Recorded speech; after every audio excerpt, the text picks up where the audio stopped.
Hey guys, it's me Matthew again, and today I'm going to be reading another one of the books that I have written down called The Morphling Civil Wars. And for those who don't know what a Morphling is, it's a human who's able to morph into another animal. Like, say, in this particular instance, he could be a human then morph into, let's say, a bear or an eagle, so on and so forth. And well, you basically are able to help, hunt, do whatever you need. Well, also, well, you'll listen here in a moment.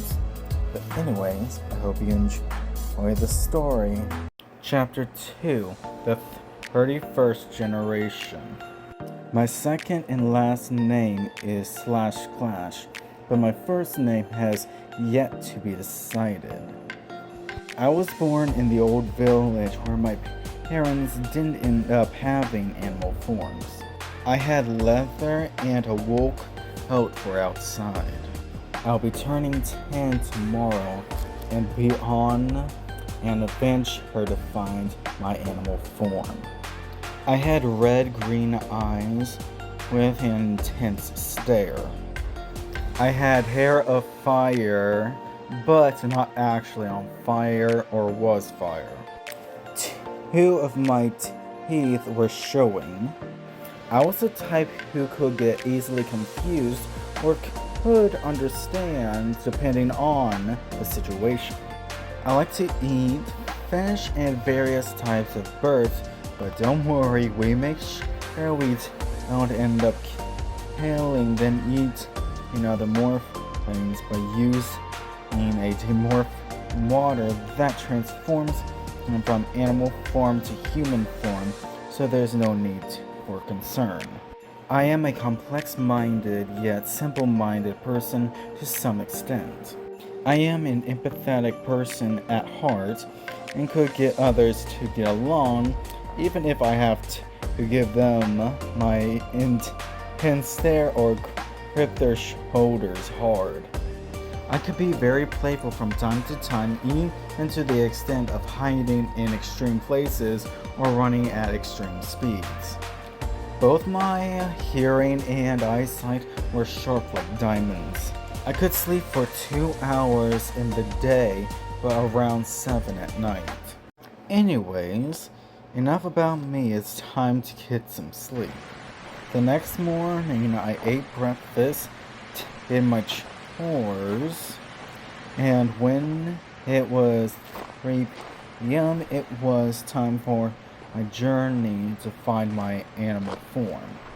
Chieftain, are you ready for your journeys to discover your animal forms before you take the next step and join your clans?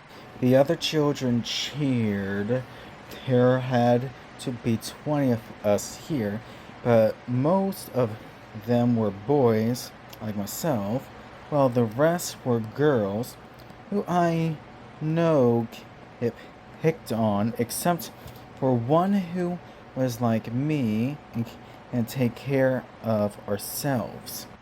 The only things that caught my attention from her were her beautiful purple eyes, her purple hair, her voice, and seeing her personality from a distance. Anyways, the chieftain began to speak.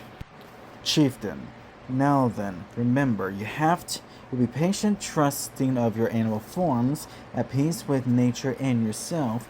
Be waiting to hear the whispers while meditating, then find the whispers, then finally go chase them until you catch them to become your animal forms.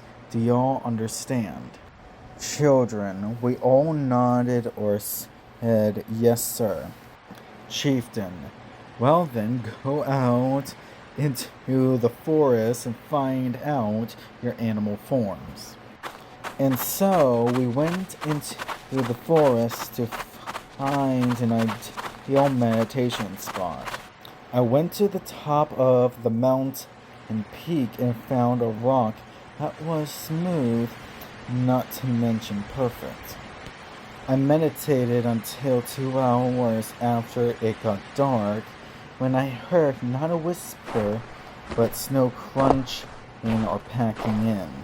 I opened my eyes, and there near the mountain peak was a glowing vapor with glowing red eyes. My red eyes. I was going to get up, but the vapor shook its head, and so I stayed still. The vapor came to me, circled me, then looked right into my eyes. Vapor, are you ready to make a difference in your life? I am. Vapor. Good. Then let's change fate together. I closed my eyes, lowering my head, smiling, and I assumed the vapor did the same. And I opened my eyes, the vapor was gone. I looked at my arm to see it covered in fur. I felt stronger, more fierce, and more graceful. I looked for a stream, and when I found one, I looked at my reflection and then saw myself. I then saw on my right the reflection of the purple-eyed and purple-haired girl next to my own. I looked to my right and saw that she was a saber-toothed tiger. Purple-haired girl. Hi there, I see you're a saber-toothed tiger like myself.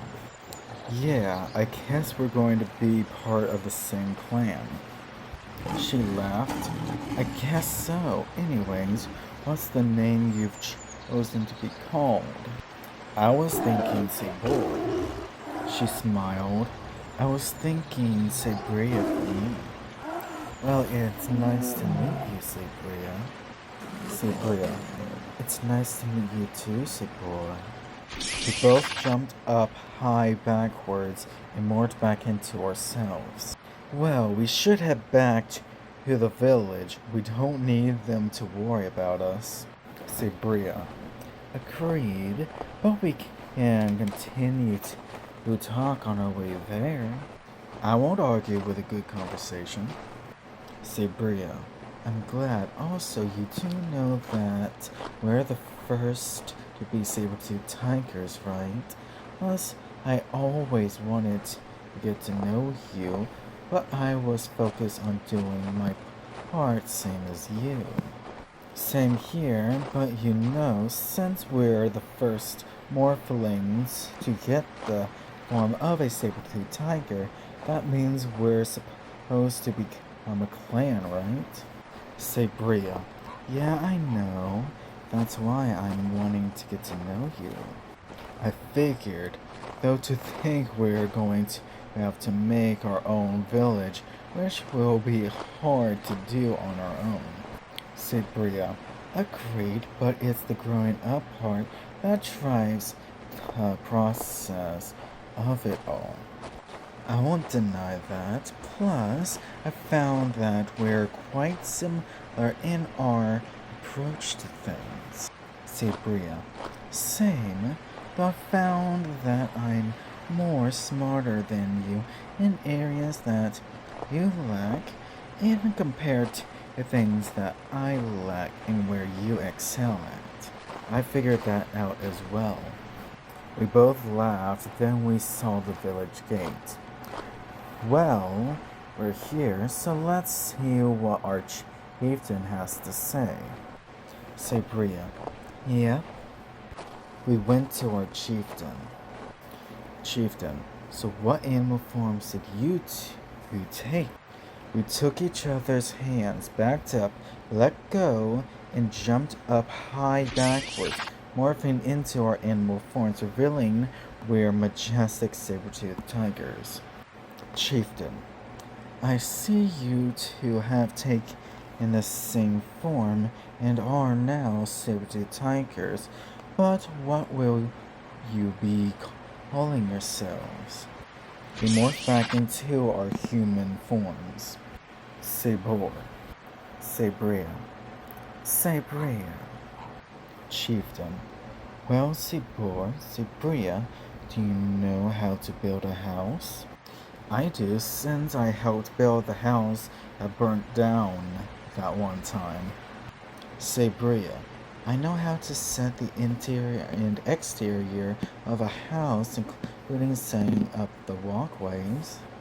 Chieftain, good, 'cause you two get to make your own village together. I also see that you two got close since your journey, which means you two are going to become a couple, am I correct? Yes, sir. Chieftain. Okay then, let me just write this down in there. Now then, if you two follow this map, you can find an unclaimed spot for you two to make your village. I smiled.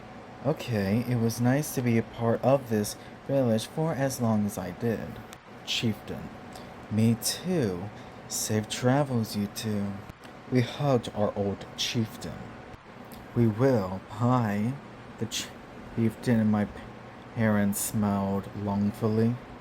Chieftain. Bye. Bye.